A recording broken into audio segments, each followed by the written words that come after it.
What's up mga kabahay? Welcome sa ating panibagong vlog. Nandito tayo ngayon sa Princeton Heights sa Bacoor, Cavite. So yun guys, nauna sa lahat, shoutout muna sa ating client. Itong bahay na to ay to-turn over na natin tomorrow. So congratulations sa ating client and thank you so much for trusting Novcon. And congratulations sa inyong bagong bahay, no? Sa bagong taong ito, kayo ay may bagong dream house. So mga kabahay, no, ang bahay na ito ay nasa 142 square meters na lot area, ibig sabihin yung pinakalupa, and 242 square meters na floor area, ibig sabihin distributed siya sa ground floor, second floor, at may attic pa tayo. Imagine guys, no, 142 square meters lang yung lupa, pero mamaya makita nyo kung gaano kadaming bedrooms meron dito. So guys, before ko i-discuss sa inyo yung advantage ng corner lot, appreciate muna natin yung ganda ng mga halaman. Actually, ito ay pinili rin ni client, no? At ito ay located sa labas ng kanilang fence. Later on, meron pa to sa loob, mas makikita nyo. So again, no, ang advantage mga kabahay ng corner lot is meron kang dalawang muka. From here mga kabahay, makita nyo, no? So meron kang harap dito at meron ka ding harap dito. Ang advantage nun ay walang bahay dito sa isang side mo at wala ring magbabahay dito. So yung pasok ng liwanag, yung pasok ng hangin ay talagang free flowing sa loob. So mga kabahay, no, bago ko i-discuss yung dito sa side na to, dito muna tayo sa pinakaharapan. So pasok tayo.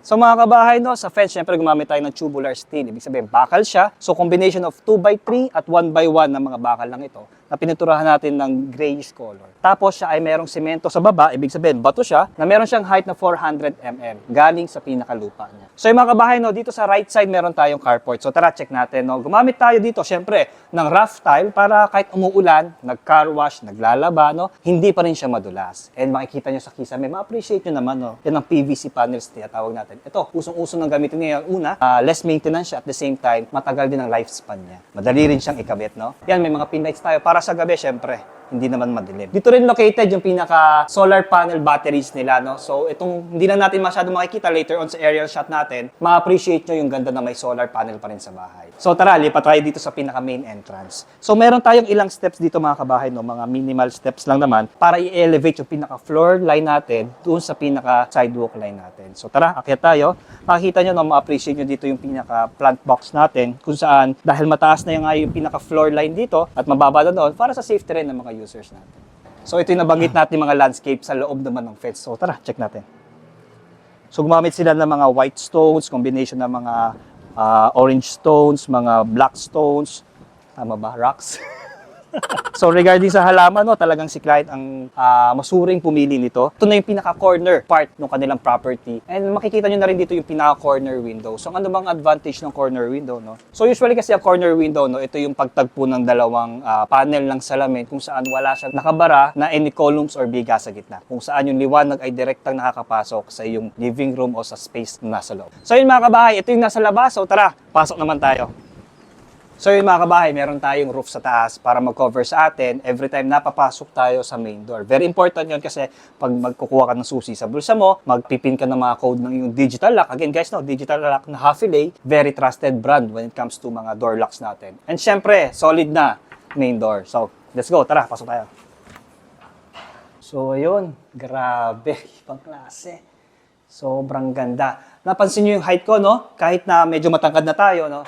Pero ang layo pa rin ng ceiling line natin. And dito sa may right side, upon entering, no, meron tayong salamin na nagbibigay ng visual na mas malaki yung kwarto, yung space natin. Kung saan nagre-reflect yung space ng living, dining, kitchen upon entering dito. So parang na-doble yung space visually. So nakakaluwag talaga yung mga mirrors. Plus, nag-combine pa tayo ng mga PVC fluted panels dito sa magkabilang side ng kanilang mirror. So mga kabahay, naglagay din tayo ng mga FISM board na parang table dito dahil, alam ng mga Pinoy, pagkadating sa bahay, lagay si cellphone, si susi, si wallet, para free yung ating pakiramdam. So lipat tayo dito sa living area. So guys, no, dito sa living area, dito nyo na ma-appreciate yung binanggit natin pa ulit kanina na corner window. So mapapansin nyo, wala masyadong ilaw, pero yung liwanag, naturally maliwanag na talaga siya. Dahil yan sa access natin sa natural light. So ang ganda, no? Dahil visually nakikita mo rin yung mga halaman mo sa labas, and ganun din yung liwanag, no? Para naman sa ventilation, meron tayong owning na mga windows dito. So papakita ko sa inyo, meron tayong screen na nabubuksan siya para if ever gusto mo lang ng hangin, yung insekto hindi papasok, and yung mga ilang dust, plus owning type yung cutting window. So ang advantage nito, no, almost 100% yung kayang pumasok na hangin dito. And also, pag umuulan, pwede mo pa rin siyang buksan dahil ito nagsiserve na roof dun sa pinaka-opening niya. And mga kabahay, salamin sa taas, hanggang sa baba. Again, natural light, minamaximize natin yan para less sa paggamit ng mga ilaw. So yung mga kabahay, no, very unique feature ng bahay nito ay itong wall accent tile natin. Kung saan may pattern siya, no, kahit na hiwa-hiwalay na tile siya, pero pag pinagtabi-tabi mo siya, makakabuo ka ng art. So ang ganda niya, dahil matte finish din siya, no, kahit matamaan ng liwanag is hindi nagre-reflect masyado yung sa art. So napakagandang feature talaga to, lalo na dito sa living area. Dito naman tayo sa dining area. Tayo ay merong 8-seater na dining area na may salamin and solid wood dito sa pinaka-table. So, sarap kumain nito sama-sama. And ito yung access natin papunta naman sa lanay. Yung nakita natin kanina sa may side. May grill siya for protection. Ibig sabihin, may mga tubular steel tayo na nakabara dito sa sliding para, alam mo yun, sa gabi, kahit na natutulog tayo, alam natin na safe tayo dito sa bahay natin. So mapapansin nyo yung connection ng living, dining, kitchen ay open lang siya. Ito yung open plan kung tinatawag natin, kung saan habang kumakain si daddy ng breakfast dito, si anak ay nag-chill doon, nagse-cellphone, si mommy ay nagpe-prepare ng food. Alam mo yon, nakakapag-usap pa rin tayo. And visually, nakikita natin yung family members natin. Very important yun sa bahay dahil alam mo, ito ang tahanan natin and yung family members is very important. Kaya alam mo, pagkagising sa umaga, nandito tayo lahat, preparing for work and sa school. So, sobrang maganda talaga yung open planning. So, ito ang ating waterfall na quartz countertop, no? So, kaya sa tinawag ng waterfall, dahil from this point hanggang dito nag-flow yung pinaka-quartz natin. So, ang ganda tingnan dahil yung color combination is very light. Gumamit tayo ng aluminum hand grabs na may soft close and duco finish para sa mga woodworks natin. Quartz countertop na nag-flow na meron tayong dual sink dito na na-adjust mo yung pinaka-faucet niya. Ang ganda, no? And meron tayong tiles na mga backsplash para pag alam mo nagluto, may mantika, dahil tiles siya, no? Madali lang punasan at ayusin. Sa likod nung pinaka-countertop or bar na tinatawag natin kanina, meron pa tayong cabinets dito sa likod para ma-maximize natin yung space. So yan, pwede pala maglagay ng mga kutsara, tinidor. Ayan, maganda dyan, soft close pa rin. Then, dito naman, para pag mausok, medyo maamoy ang lutuin, buksan lang natin, meron pa rin tayong window dito, no? Para sa labas naman yung amoy and yung init, sumingaw naman siya. Very important sa bahay yung accent light. So mapapansin nyo may nag-flow na mga strip lights dyan sa ilalim ng cabinets natin kung saan nagbibigay ng vibes and napakagandang ambience dito sa ating kitchen area. Ang ganda ng hood nila. So guys, ito yung range hood natin. So gumagamit tayo ng range hood para directly, pag nagluluto yung usok, siya na yung hihigop palabas. Hindi na kailangan kumalat pa sa buong space natin yan. So mga kabahay, meron tayong built-in oven dito. And katabi niya is yung kanyang refrigerator. 2-door siya, ibig sabihin, para siyang pintuan. Yan. Ang laki, diba? So talagang pag malaki ang family, kailangan ng malaking ref. So sa mga plates, accessories, meron din tayong access dito. So pwede maglagay and ito ay nahihigit natin palabas. So, ang ganda lang dahil, alam mo, namamaximize talaga natin space. At the same time, hindi tayo mahihirapan sa pagkuha ng mga plates. Alam natin, babasagin yon. So, inilalapit na natin siya sa atin. So, yan. Napakagandang accessories din ito sa bahay. So, guys, no, after ng living, dining, kitchen, lipat naman tayo dito sa room na available sa baba. So, mga kabahay, itong space na to ay pwedeng storage area, guest room, or pwede ring office ng client natin. So, dahil nasa ground floor siya, accessible siya pagdating natin sa work, no? So, maganda din talaga siya maging office. So, mga kabahay, mapapansin nyo, lahat ng pintuan ginamit natin solid door. Siyempre, quality, di ba? Proceed tayo dito sa may pinaka-right side natin. Siyempre, very important. Usually, yung ibang bahay, powder room lang siya. Ibig sabihin, lavatory plus water closet. Pero tayo dito, ginawa natin siyang toilet and bath. Ibig sabihin, meron tayong lavatory, meron tayong water closet or bowl, or toilet bowl, meron din tayong shower. And ito na yung stairs. So na-maximize talaga natin yung space dito sa ilalim ng stairs. Ganda, di ba? So for the wall tiles, gumamit tayo ng 60 by 60 gloss tiles na may dalawang tone, isang dark color at isang light color. Ang ganda talaga ng toilet and bath natin dito sa ground floor. And dito naman sa kabila, push pa tayo dito. Andito naman ang ating storage area. Again, if necessary, pwede pa rin gawing room ulit. Ito. Imagine guys, no? Huwag natin kakalimutan, 142 square meters corner lot itong bahay na to. Pero mapapansin nyo, ground floor pa lang, maximize na talaga yung space. Ito yung direct access natin galing sa service area. Ito yung nabanggit natin sa carport na may service kitchen and laundry doon. Pero tara, silipin pa rin natin. So ito kabahay, no? So galing ka sa grocery, no? Kailangan i-direct doon sa kitchen. So madali lang. So magluluto na agad dahil may mga visitors, pwede na i-direct dito sa lutuan natin, sa service area natin. So guys, very excited na rin tayo makita syempre ang ating second floor. So tara, akit tayo. So yung mga kabahay, no, sa stairs gumamit tayo ng wood handrail and tubular steel sa pinaka-railing niya and 1.5 inches na solid wood planks. Ibig sabihin nito ay usually pag packet na tayo sa room, nakayapak na tayo, wala tayong tsinelas, wala tayong sapatos. So ang wood talaga ang best option natin kapag papunta na tayo sa mga rooms natin. So mga kabahay, tara, akit na tayo. So mga kabahay, no, para syempre magkaroon ng konting accent dito, gumamit tayo ng mga accent wall tiles naman dito sa part na to. Then, combination siya sa mga plain and wall accent na mga walls. So ayan, nandito tayo mga kabahay, dito sa second floor. And dito nyo lalong ma-appreciate yung sinasabi kong 142 square meters na lupa at ganito karaming rooms. So simulan natin sa room number 1. So hallway tayo dito, meron tayong access pa rin sa natural light and ventilation. Para pag medyo mainit sa hallway, buksan lang natin to, flow na ang hangin. Buksan yung mga pinto, wala nang problema. So ito yung bedroom number 1. Again, solid door syempre. And mapapansin nyo dito sa bedroom number 1, meron tayong dalawang single dito and nakapaglagay pa tayo ng mga study table.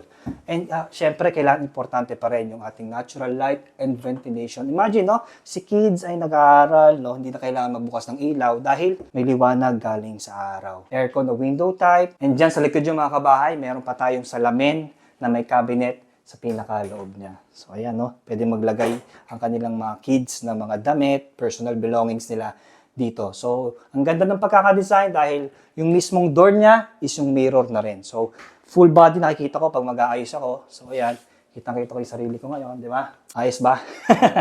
So, tara sa bedroom number 2. So, mga kabahay, ito yung bedroom number 2. So, solid door. May dalawang single bed din tayo. May study table pa rin tayo. Same din na window type aircon ang ginamit natin doon. Then dito naman, mas malaki yung access natin sa natural light and ventilation dahil dalawa sliding door na yung meron tayo dito. Ito naman yung cabinet na meron sa bedroom number 2. So mga kabahay, napapansin nyo yung tiles na ginamit natin. No? Nag-flow siya, wala nang termination. So from hallway, papunta sa mga rooms ay pare-pareho. Ito ay nagbibigay ng accent na yung lahat ng space dito sa second floor is connected to each other. So mga kabahay, tara sa master's bedroom. So dito sa right side natin, makikita natin yung malaking kama, no? So double na siya. And meron siyang sariling TV na ilalagay natin dito. Mapapansin nyo, syempre, masters yan. Mas malaki yung access nila sa natural light at saka sa ventilation. So ito yung room, nakita kagad nila kung sinong bisita sa labas o sinong dumating, kung may delivery ba. Dahil doon sa laki ng room and sa laki ng window, and doon makikita mo yung pinaka-road right of way natin sa labas. So dahil master's bedroom siya, dapat may sarili siyang toilet and bath. So tara, i-check natin to. Again, solid door. So lavatory, may ilaw na mirror habang nag-aayos ka sa sarili mo, and tempered na shower enclosure. And syempre, meron tayong shower dito, and meron tayong maliit na window dito para sa natural light again. And holding siya para pag yung hangin, pag medyo mainit na, palabasin natin yan yung amoy. And ito yung pinaka-master's water closet natin. So mga kabahay, lipat tayo dito sa pinaka-master's walk-in closet. So hindi mo siya makahalata upon entering, pero dito sa side na to, makikita mo yung access natin, and meron pa tayo ditong master's walk-in closet. So meron sariling mirror na sliding siya, at the same time, pwede maglagay ng mga damit sa loob, no? And nakikita ko rin yung whole body ko, so hindi na kailangan mag-separate ng mirror dito. Kumbaga yung pinaka-door niya, yun na rin yung mirror ko. And hanggang taas siya, no, pwedeng lagyan ng mga gamit. Bags, no, collections, mga private things natin. So ito mga kabahay, yung sinasabi ko na isa pang room na kinonvert nila client into family area. So ito yung pang-5 na bedroom talaga natin. Pero for now, hindi naman siya necessaryong gawing room, kaya ginawa mo na siyang family. So mga kabahay, ito yung toilet and bath na common, accessible siya sa lahat, no? Pwedeng gamitin ng guest and yung 2 rooms kanina na nabanggit ko. So ito naman yung rooms na ginawa nilang family area na nasa kabilang corner ng pinaka-building. So meron tayong couch dito and magandang lighting, syempre. And dito naman gumamit na tayo ng split type aircon. Napakalaki niya, kaya talagang malamig dito sa room na to. So may malaki tayong TV dito, makikita nyo, no? And syempre, again, dahil corner lot siya, sinabi ko kanina, marami tayong access talaga sa natural light and ventilation. So mga kabahay, itong family area ay may direct access pa sa sarili niyang balcony. Ganda, no? Imagine 142 square meters. Ganito kalaki at ganito kaganda. So tara, labas tayo. So from this point, no, dahil family area siya, accessible siya sa lahat. So parang naging public space na siya. Pwede tumampay dito, mag-relax, mag-coffee, mag-usap-usap about business, about family. Sarap, no, nakaka-relax. And yung ambience natin dito, grabe. Parang ayaw ko nang umalis dito. Parang gusto ko magpakup-kup sa client natin. Biro lang. So ayan no, very relaxing, sobrang hangin, sobrang chill ng view, hindi masyadong congested ng city, hindi masyadong congested ng tao. Yung pagpili ng client sa property, talagang pinag-aaralan pa rin talaga. So mga kabahay, lipat tayo sa final and last phase natin, yung attic. Tara, check natin.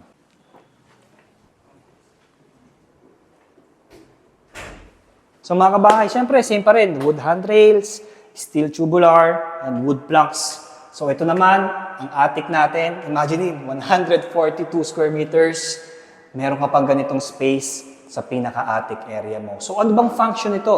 No? Ano bang maganda niya function? Pwede siyang storage. And for me, kung may kids, no? Pwede siyang laruan, may PlayStation, may bed, alam mo yon, sarap mag-bonding dito. Parang babalik yung pagkabata natin, no? Pag nandito tayo. And nakakatuwa, no? Dahil from here, meron pa tayong fixed window kung saan makikita natin yung pinaka-road right of way galing doon sa labas. So ayun mga kabahay, ito na yung last interior space natin dito no, sa bahay na ito. And labas lang tayo ulit para makita natin and to sum up lahat ng nakita natin dito sa bahay. So tara! So yung mga kabahay, tapos na tayo. And again, thank you so much ulit sa client natin na binigyan tayo ng pagkakataon na ma-vlog itong project natin sa kanila dito sa Princeton Heights sa Bacoor City. And again, congratulations sa ating client and thank you so much for trusting Novcon para sa inyong dream house. So yung mga kabahay, sa mga nangangarap magkaroon rin ng dream house katulad nito, kontakin nyo lang yung details sa baba and we're more than happy to assist you para sa inyong dream house. So see you soon mga kabahay and thank you for watching. Bye-bye!